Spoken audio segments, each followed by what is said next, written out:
Kalian tahu nggak, di Sumatera Selatan ya, khususnya di kota Palembang, saat ini tengah berlangsung program vaksinasi DBD ya, di mana targetnya adalah ribuan anak-anak SD yang tersebar di sekitar 40 sekolah ya.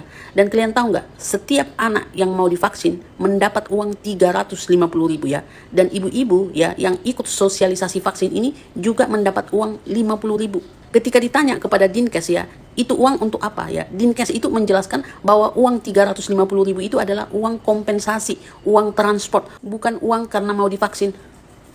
Apa bedanya, Bambang? Dan kalian tahu uang itu dari mana asalnya?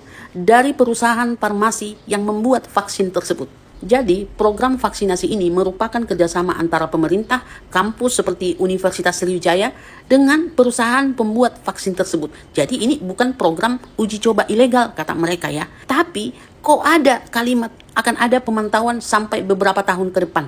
Kalau vaksinmu sudah aman ya, kalau vaksinmu dijamin aman, sudah teruji secara klinis, kenapa harus kau pantau lagi sampai beberapa tahun ke depan?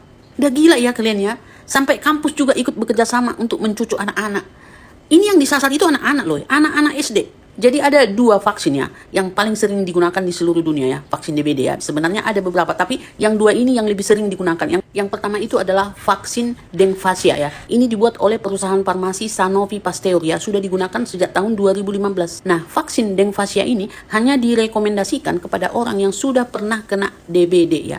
Kalau diberikan kepada orang yang belum pernah kena DBD, maka justru bisa meningkatkan resiko gejala berat ya. Fokus dulu kalian ke kalimat ini ya. Kalau diberikan kepada orang yang belum pernah kena DBD, justru meningkatkan gejala berat ya. Artinya kalau ada seseorang yang belum pernah kena DBD terus diberikan vaksin Dengvasia ini, kalau dia nanti kena DBD, maka sakitnya itu makin parah coy. Artinya apa ya?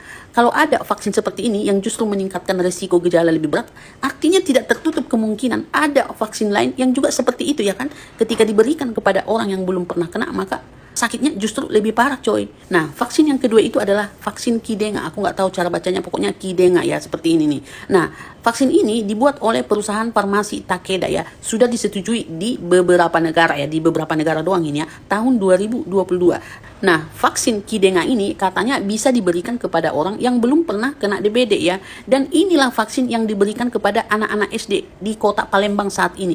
Dan perusahaan Takeda inilah yang memberi uang ya, 350.000 kepada setiap anak yang sudah divaksin. Pertanyaannya ya, perusahaan farmasi Takeda ini tentunya sudah mengeluarkan uang banyak, waktu banyak ya, energi yang banyak untuk membuat vaksin tersebut. Lah, tujuannya kan untuk mencari keuntungan ya. Mereka membuat vaksin itu ya bertahun-tahun, kemudian menjualnya tujuannya kan untuk mendapat keuntungan. Lah, kenapa mereka mau kasih duit 350.000 kepada anak-anak yang mau divaksin? Coba menurut kalian kenapa? Kalau menurut aku, karena mereka menjadikan anak-anak SD ini jadi kelinci percobaan, makanya mereka perlu memantau sampai beberapa tahun ke depan. Mereka mau melihat ya, apa efek sampingnya, apakah efektif, dan lain-lain. Jadi buat kalian ya, para orang tua yang punya anak-anak itu, bukalah pikiran kalian ya. Kita ini berkuar-kuar, nggak ada untungnya loh. Malah akun kita banyak di-ban karena ngomongin vaksin ini ya, sering kena pelanggaran ya. Tapi kenapa kita terus berkuar-kuar demi keselamatan kita? Nggak ada untungnya. Kita ini bukan badger yang anti vaksin, enggak. Kita itu hanya mau kalian itu sedikit membuka pikiran ya. Jangan hanya mendengar satu sisi, cari info-info lain